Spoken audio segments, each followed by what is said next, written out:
let's get started. So this presentation I will basically touch 3 economic sectors, the primary, secondary, and tertiary.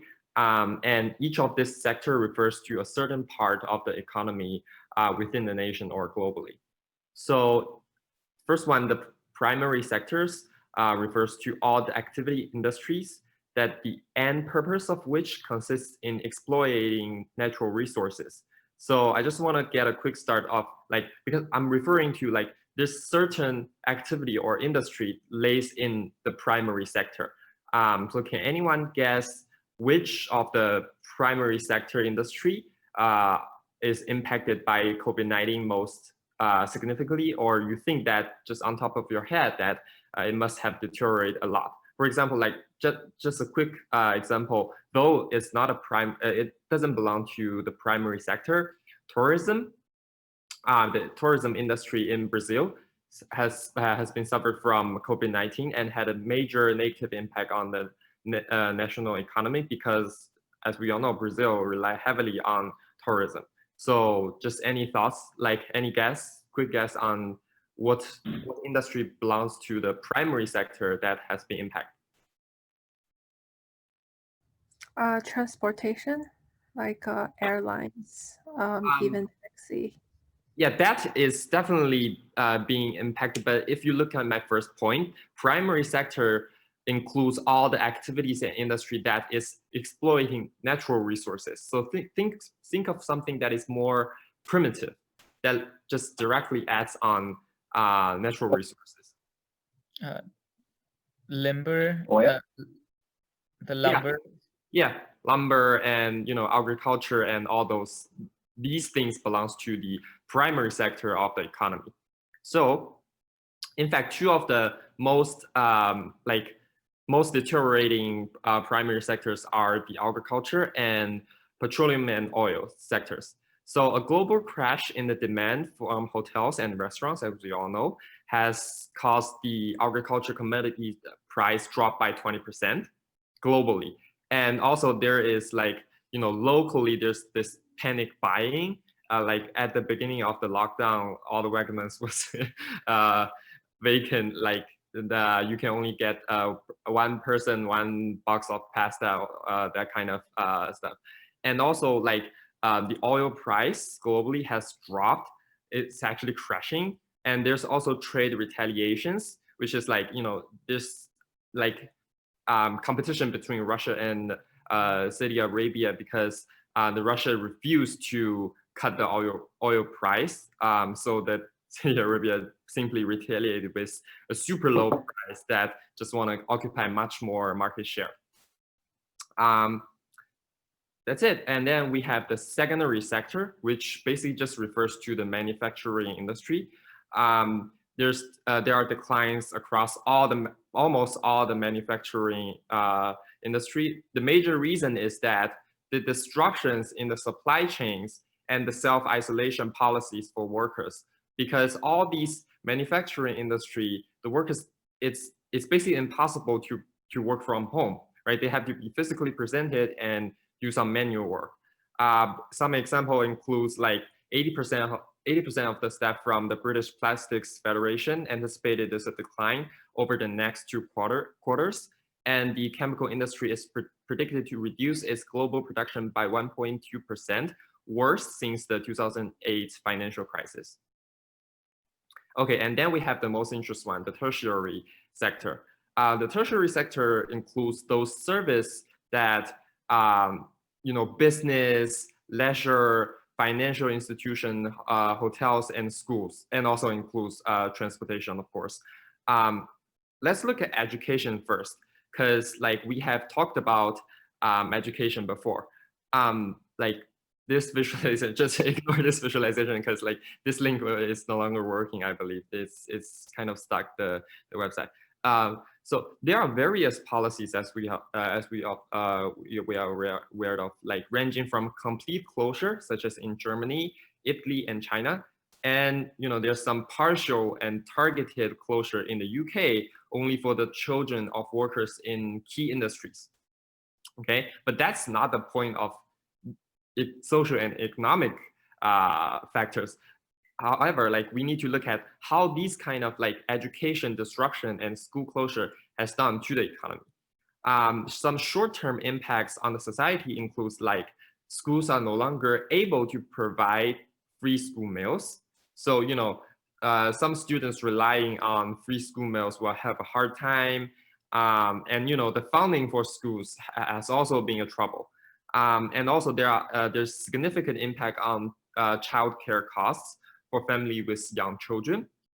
And also, as mentioned before, there's a wild disparity among populations with higher income who are able to access and pay for the technology of e-learning. There has been some conflicts and protests in Dubai, where people has been complaining about the high price of e-learning from the independent, you know, those private schools. So those are the short-term impacts where we have observed. How about long-term impacts from the disruption of education? Previous study has shown that a 1 week closure of school in Taiwan during the H1N1 2009 outbreak, 27% of the family could not go to work, and 18% losing income as a direct result. I mean, this is similar to the paper we have read before, where people kind of extrapolated the expected outcome of the COVID-19 education lockdown from some previous pandemic experience, and estimate that a 4 week of closure, like of the education facilities of New York City, would result in an economic cost of $1.1 billion US, and a national-wide closure for 12 weeks is estimated to have will cost 1% of the GDP. UK has suggested that a prolonged closures could be cost up to like 3% of the UK GDP. Okay, another important industry in the tertiary sector is the finance industry. So first, the uncoordinated government responses and strict lockdown has caused many like troubled supply chains, as we mentioned, as we have seen in the primary sector. For example, and this also happened in the tertiary sector. For example, in China, the lockdown has reduced the production of goods from the factory, and the quarantine policies decreased the consumption, the demands for goods and service. In addition, the capital market sector has also been affected. There are many like important stock market index, the Dow Jones, the Nasdaq fell dramatically until like the US government issued the COVID aid package, a series of policy that they kind of improved. And there's also a decline in the global stock market that has created an unstable environment with critical liquidity levels. So like it refers to like a measure of cash and other assets that banks own that can, you know, quickly pay bills to meet short-term business and financial obligations. Central banks globally have intervened to ensure that liquidity is maintained and mitigate the economy shocks by all means. Like they're trying really hard. So there are specific responses as mentioned in the paper, but I won't go into detail because there requires some professional knowledge, which I don't have. So basically, UK and US took a similar approach. They had this emergency loan and funding for small business and also for some large firms. It also includes some unemployment benefits. And also in the US, there's this famous $1,200 US bills for all the adults. And in China and Japan, similar approach is that the central banks of each of the country has been providing money to maintain the bank liquidity. Okay, and the next industry I want to talk about is in the tertiary sector is the healthcare industry. Most of the healthcare workers are unable to work remotely. So some of the, like we have seen before, you know, the distribution of testing and vaccine should be prioritized for healthcare workers. There are some high healthcare costs, such as like, especially for the uninsured individuals in the US, that's a particular case. And there's shortage of PPE and low numbers of ICU beds and ventilators. That happened a lot at the beginning of the pandemic. And pharmaceutical industry is another interesting case where China has been the biggest exporter of medical devices to the US, accounting for 39.3%. So the production has slowed down due to the pandemic, and the limitations in supply has led to some revenue loss. On the other hand, opportunities for large companies to develop and engage in drugs and vaccine has emerged, and there are several large corporations in the US has been working on this, though I believe many of the trials has failed recently. I mean, but that's still on the economic perspective, that's an opportunity. There are other tertiary sector industries that has been affected with some simple and monotonic deteriorations, such as tourism, aviation, sports industry. That's, pretty intuitive. Due to the pandemic, many of the physical activities cannot be carried out. And in the end, I would mention some social impact that we should be aware of instead of just economic ones. So there has been reported increasing levels of domestic violence, which includes physical, emotional, and sexual abuse. Hey, both you. Yeah. When you say aviation, is that like flying planes for fun, or is that like transporting people? I believe in the paper they were referring to like United Airlines, just airlines companies, mostly like for commercials. Why do you think that like they weren't hit more drastically with like travel bans and social distancing things? Like, why do you think it was? Like they were experiencing some serious loss, I believe, in their revenues. Okay, cool. Thank you. Yeah. So in the UK, there has been reported like 25% increase in the incidence and costs reported. And also there's a mixed effect of video game companies where like intuitively people just stay home and play video games, especially young adults. And well, on the other hand, another major financial income for gaming industry is that there's many like esports league every year where they carry out some kind of tournament, and teams from all over the world compete for some prize. Those kind of esports league cannot be carried out, so that's another loss. But I mean, according to the paper and the survey, it wasn't able to compensate those. Well, it wasn't bad enough to affect the gains from usual product sales in the gaming industry. So yeah, that's it. Like most of the economic and social impacts, the survey paper has been covered. So any questions? No, just a comment, like to follow up on what Kurt just mentioned. So I read, I think, a Washington Post article on Airbnb. So when this lockdown things started, Airbnb obviously took a bad hit, and people, stopped booking that much. But then they noticed something interesting. Does anyone here know what their refined strategy was? They are. Is Airbnb trying to like provide quarantine spaces for people who cannot obtain a shelter? I believe that's true, and that has also been a strategy for many of the hotels, big hotels. Yeah. But what Airbnb, what I found interesting about the strategy was they noticed that people are booking places nearby, so they're not taking vacations very far away where they need to fly. So they're going to like close a few 100 miles where they can drive there, and they're booking entire houses for themselves so that they can just be by themselves. So when they noticed this, they thought, hey, this should be our policy now. And then even I got an email from them. They suggested me a cottage in Ithaca, which had a lake by its side. And that made a lot of sense, right? So I'll be by myself and I can just drive there. So I found that very creative and improvising.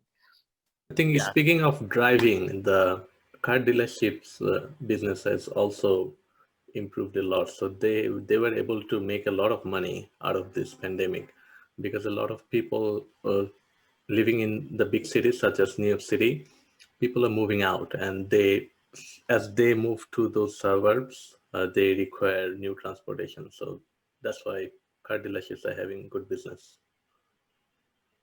Yeah, that's also some interesting impacts. Like it's kind of a chain reaction to me, like decreasing the demand causing another factory to kind of lower their supply and the price drop, and then kind of whole economics is operating in as a whole.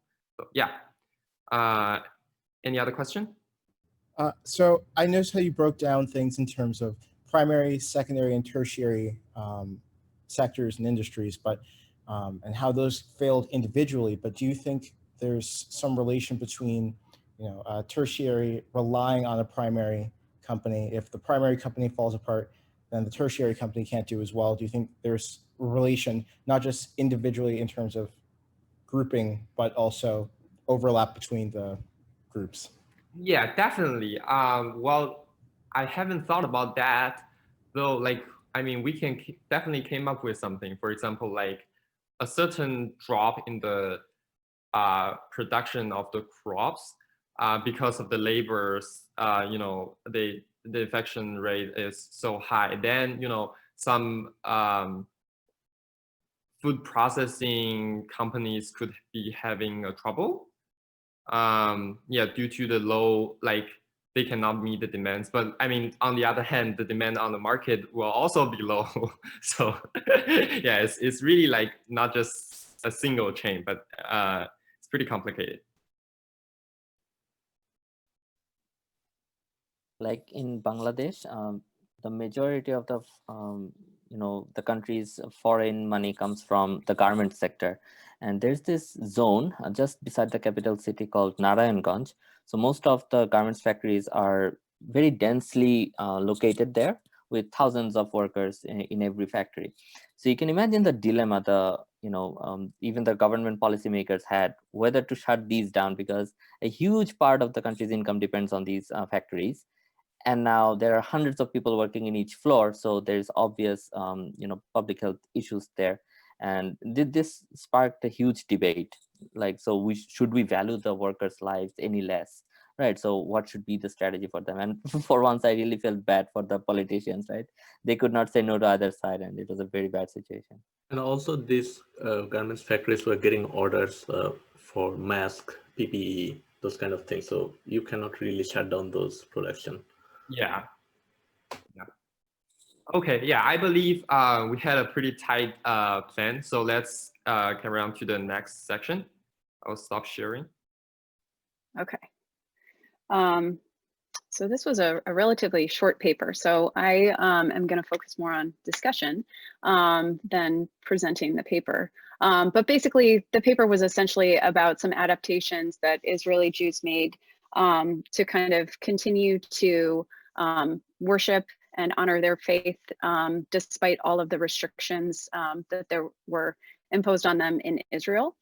So one concept that the paper addressed that if you've taken a Psych 101 class, you've probably come across, but I think it's kind of important and kind of underlies the paper, is Maslow's hierarchy of needs. So basically, this is a concept in psychology that basically says that you can't get to meet some of these higher order fulfillments, self-fulfillment, self-esteem, without some of the more fundamental ones. So without the fundamental biological needs of food and sleep and water, without feeling secure, and then without feelings of friendship, intimacy, and family connections. And so the paper, kind of describes how a lot of people in Israel are very religious, and religion and religious practice really fulfills this basic need for human connection and belonging. And so when you have a situation where you're forced into isolation and a cancellation of many of the services where you go to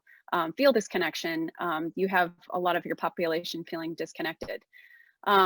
So a couple of the ways that religious leaders in Israel were able to kind of adapt to this new normal.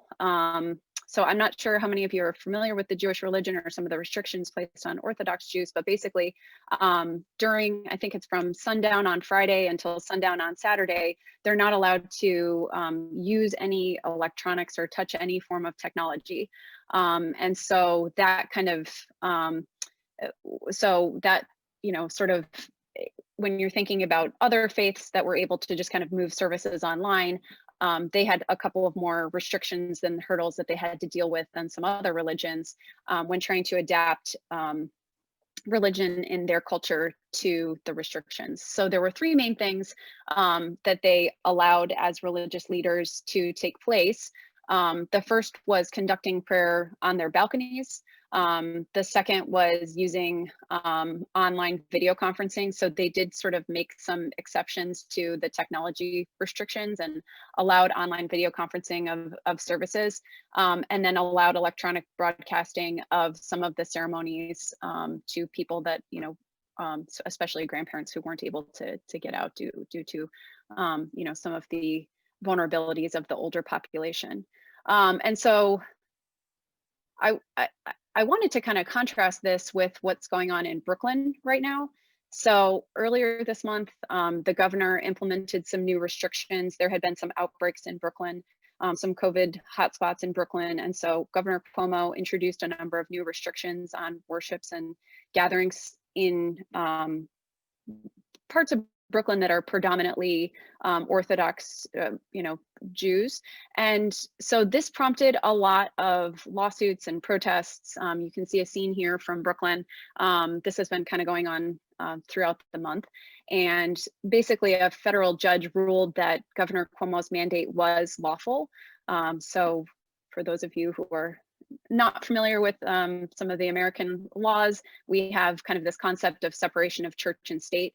And so, you kind of have to tread lightly in this situation, because you could see this as an imposition on a specific religion of laws, which our Constitution does not allow. But the federal judge basically upheld the decision and said that essentially the health and life and well-being of New Yorkers really overrides this, and that he was not intentionally discriminating against Orthodox Jews.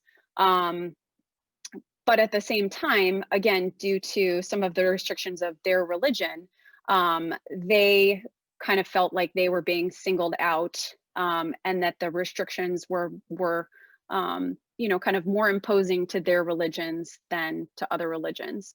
So I guess just a couple of discussion questions for everyone. First is, can technology replace in-person interactions? So, you think about kind of this concept of going back to the Maslow's hierarchy of needs and feeling this need for personal connection. So I guess I would just open it up as a question of, do you think that Zoom meetings and broadcast religious services can take the place of these in-person interactions that are so kind of fundamentally intertwined with so many cultures? I don't think that they can completely replace in-person interactions in their current form. However, when in-person interactions are not possible, like in the situation we're in, they can definitely help provide a degree of the satisfaction that in-person interaction provides human beings. Yeah, I agree largely with what Vic just said. I believe there's something super, super special about being in each other's physical proximity, something that just such a long expanse of time we've had, how there's something about touching somebody. And I believe that there's some sort of chemicals that fly through the air that our brains react to, that it all feeds into each other. And I think technology can only augment and, replace in dire need, but certainly not replace.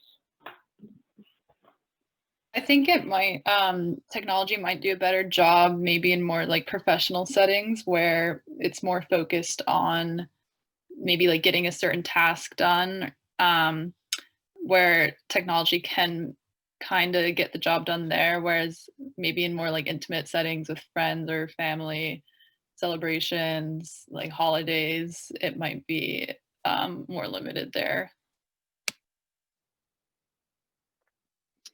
Yeah, so I think that basically, if you kind of go back to the Maslow's hierarchy of need, I think when you think about this category of the love and belonging, I think that's right. I think that technology, it's a good kind of temporary substitute, but I think what we're seeing from is a lot of kind of Zoom fatigue and just kind of this irreplaceable nature of you know, coming together as human beings. So that would lead me to my second question: should any religious gatherings be allowed? And you think about, for example, a funeral.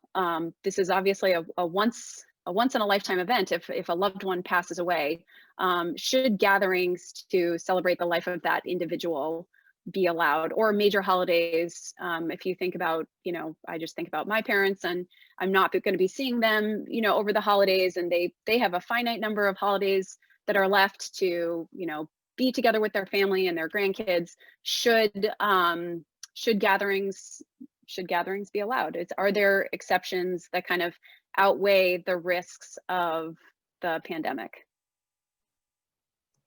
I mean, public health wise, that the answer is absolutely no, right? So if you want to live, just don't, you know, gather. And one of the, you know, more difficult situations that I noticed was right in my extended family. So in Bangladesh, most of the communities are, you know, centered around mosques. So in Islam, you gotta pray 5 times a day, but you get more reward if you pray in what's the word? Congregation? What's the word? Yeah. So together with everyone. So when a pandemic is here, a lot of the elders, they would interpret it as punishment from God. And then they would say, look, now is the time when you gotta pray more to God. And now is the time, since we're all in this together, you gotta be together, right? And mosque is the place to be. And it became very counterintuitive to convince people that, look, it's not, it doesn't work that way. By trying to be together and feel that you know, we're in this together and we're giving each other support, you'll actually end up spreading the virus more. And things only improved when the government proactively you know, intervened. They said, look, you gotta close the mosques, and then only then people listened. Sometimes the instructions needed to come from the religious figures themselves, right? So when they explained that, okay, it's perfectly permissible in terms of the religious laws to not gather, and then people were more convinced. But it was very, very difficult in the beginning. Just to add, like, about the mosque situation in the US, especially in Rochester. So here, for the first couple of months, the mosques were closed. But for the last couple of months, they're open, but with a lot of restriction. For example, like, we stand 6 feet apart from each other. There are like placements on the ground. They have like put lines where we stand 6 feet from each other. We use like one-time disposable prayer mat. Then when you go in, you need to like use hand sanitizer and so on. So I mean, so there has been like lots of like rules in place so that the people who want to pray, so that they can pray. Also, there was lottery, right? So you have to. It depends on. I mean, so it's not until lottery. So as Ryan was mentioning, during the 5 daily prayers, the mosque is quite big to accommodate like people. So there is no shortage of space. But there is a weekly special prayer. For that, you need to like register beforehand. You need to buy a ticket so that like you can come, you can show that ticket and so on. So it's not lottery, it's the first come, first serve. And they're like, I believe each week there is like 300, I think around 400 person allocation, like in 3 batches. So the person who gets the ticket, they can pray. Yeah, and I agree with Erin that, hey, technology perhaps has little ways to, you know, be a replacement of that, but it can perhaps work as a substitution. But the benefits or, you know, the psychological outcomes of, hey, feeling close together. So give a shortcut way of getting that, you know, through technology. But yeah, this is a very difficult situation. But there is also like one thing that I would like to point out, because it was not discussed here and we are almost at the end of the course. So one thing is that, so there are some charities which operate in Rochester. And I know personally at least one of them. It's called Baraka Muslim Charity. And you may be surprised. I mean, I was quite surprised by the number of people who need help. And yes, there is a global pandemic. Yes, people need to maintain distance, but hunger does not know these things. And so even in the winter, or even in the summer, in the peak of the COVID, and even now the winter is set in, and it's very common to get around, my guess is like 60 to 70 families twice a week. So that's a lot of people, and it gets very troubling to maintain like distance among them and help people put on masks. The point I'm trying to make is that it's not entirely connected to religion, but the point is that like there are many requirements that if you want to maintain the social distancing, it's extremely difficult. And even going in the Maslow's hierarchy, because we are talking about that, food is at the top of the hierarchy, right? So yeah. Yeah, and I think that that's a good point, and we'll probably wrap up here, but I think that's a great point, that a lot of people do a lot of their philanthropic giving and charity work through their religious organizations. And so when those are shut down and they're not getting weekly contributions of donations, and there's not an awareness brought through those communities to needs within the broader community, then that can be some of this derivative effect of sort of constraints on religious, can be on the communities that rely on the religious organizations to kind of meet those very basic needs. So I think that's a very good point. Okay, so just to be cognizant of time, I think we'll move along to our activity. Awesome. Okay, so again, so what we are just going to have a discussion on is the socioeconomic, cultural, behavioral, and psychological factors affecting the Indian workforce, right? So one quick thing that, was actually pretty interesting was the fact that because of the uncertainties, because of the pandemic, there were a lot of hoarding of, various supplies that actually was happening, including groceries, disinfectants, and then in some cases, people actually started, sort of hoarding even cash. They started, having huge amounts of cash within them. And this happened in a couple of remote places. And because of a lot of confusion, cash flow itself was pretty restrictive in the country. And that was also something that was pretty surprising that I had encountered. So again, so just to give you an overall context, there was a lot of things that were actually happening because of this pandemic. And if you actually observe the exercise that we, went through, what happened was the government actually initially did employ a strict lockdown. However, in our exercise, we were talking about a couple of months of lockdown. But in India, what actually happened was we just had 21 days of lockdown. And one of the reasons was because it really was not feasible enough for them to sort of, continue an extended period of lockdown. And right after the 21 days, they started phasing the reopening of various states. So nationwide, we just had 21 days of lockdown, and then they started reopening state-wise in different phases. But the repercussions of that was this concept called reverse migration of labor. So typically what happens is there are these various laborers and workers who are, from different villages who actually come to the city in search of jobs. And that may be, daily wage jobs or minimum wage jobs, which are typically of physical activities based. And so that's how the sort of economy was built on. But because of the pandemic, a lot of these physical labor, jobs were no longer existing anymore. So what ended up happening was all of these migrant workers ended up going back to the villages, which ended up sort of collapsing a citywide economy. And of course, various sectors like travel, hospitality, entertainment, construction, and a lot of these, occupations, saw a pretty steep nosedive in their workforces. So we will primarily look at, sort of the modern work shift workplace shift, and what exactly is the new normal and things like that.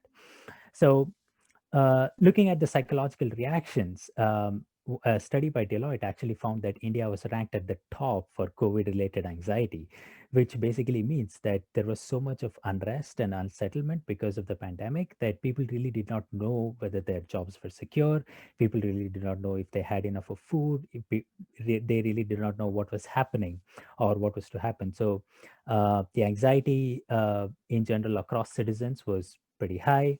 Various citizens stocked up on essentials, which pretty much was predominant in the upper class and the middle class of economy of people, but the lower economical class of the people felt the actual blunt of the of the pandemic.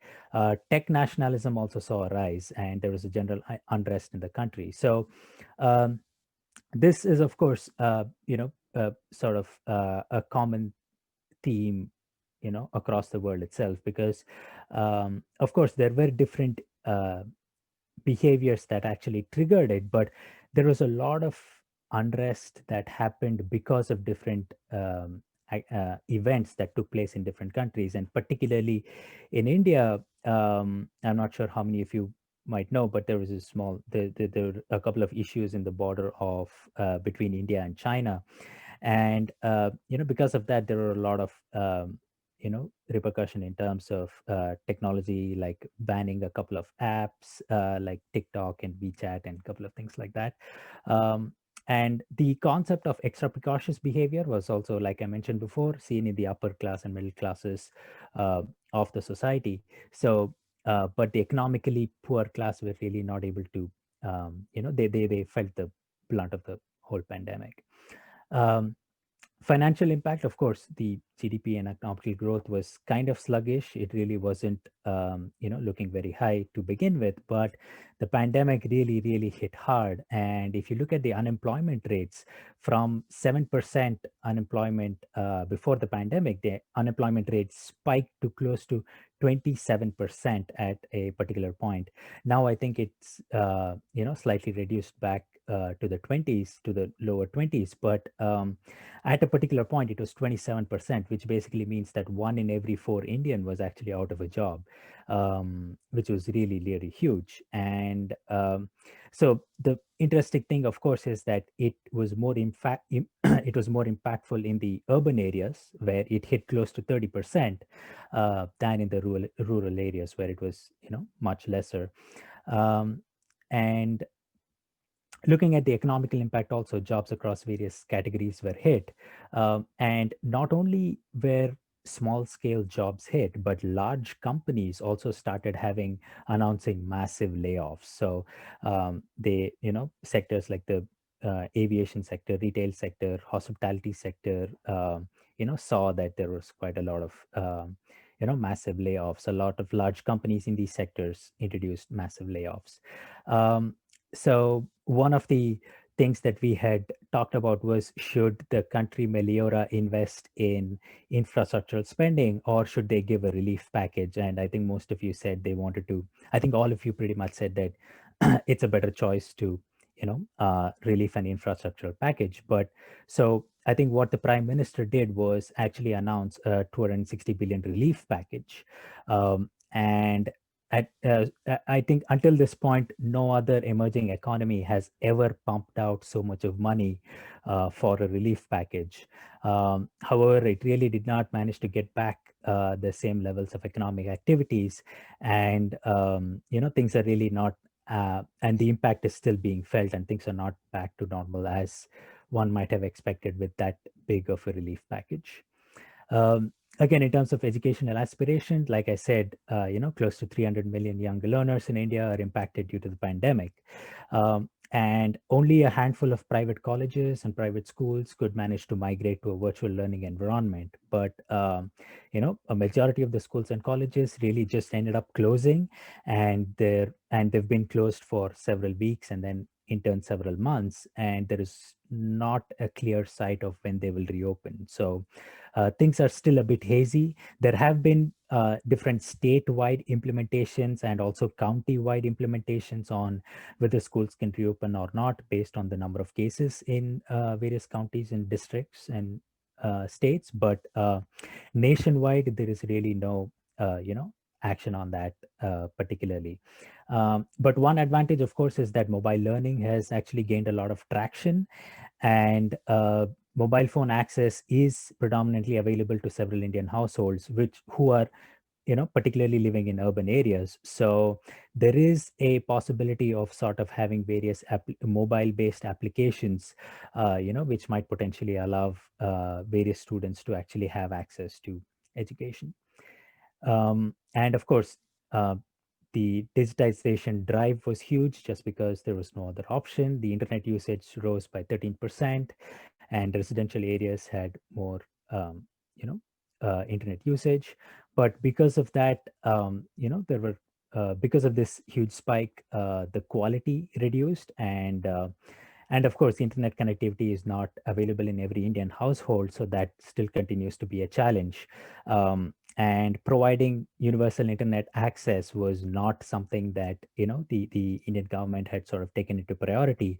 Instead, they were looking more into contact tracing, and they actually did end up sort of developing a contact tracing application, which, if you guys remember, there was a person from MIT by name, I think, Dr. Ramesh Raskar, who was actually a part of the, who was part of the lecture series, who was actually part of the team who helped in developing the contact tracing application for India. It was called Arogya Setu. And so of course, TV viewership increased. Sales of mobile phones, webcams, and laptops also saw a pretty steep rise, but this was again predominantly only in the urban areas, and it was not very, very visible in the rural areas itself. In terms of health and wellness, a lot of office spaces actually have various facilities, such as ACs, cubicles for work, etc., but that not all the homes are equipped with. So, and another thing is, Indians usually, are sort of used to having a joint family. So in terms of space, that is also a pretty big constraint. Not a lot of homes are accustomed to having individual workspaces or work rooms or work offices that are totally dedicated for work from home. And of course, one other thing is that we have Indians do have predominantly the concept of domestic help, where a lot of people from the villages or who actually do come to the cities to do domestic chores and just laundry or washing the dishes and stuff like that around the house. But because of the lockdown, there were actually quite a lot of people who could not physically travel, and the load of doing these domestic chores actually fell disproportionately on the women of the house, which also led to quite a lot of unrest among the women, because they had this expectation of doing the household chores and stuff like that, which was really not something that was really fair. So it sort of also did end up showcasing a bit of the disproportionate sort of tasks on women of the house. And so finally, we are basically trying to understand how people right now in India would try to reimagine a new normal. So like I mentioned before, families are accustomed to living together across different generations, which means that they're going to be a big joint family, and working from home may or may not be an immediate effective solution. And technology sometimes is, maybe a shared commodity, which means that a common piece of computer or a common piece of, cell phone may be shared across different members of the household. So having the same commodity for different usages and different purposes may not really be something that's very effective.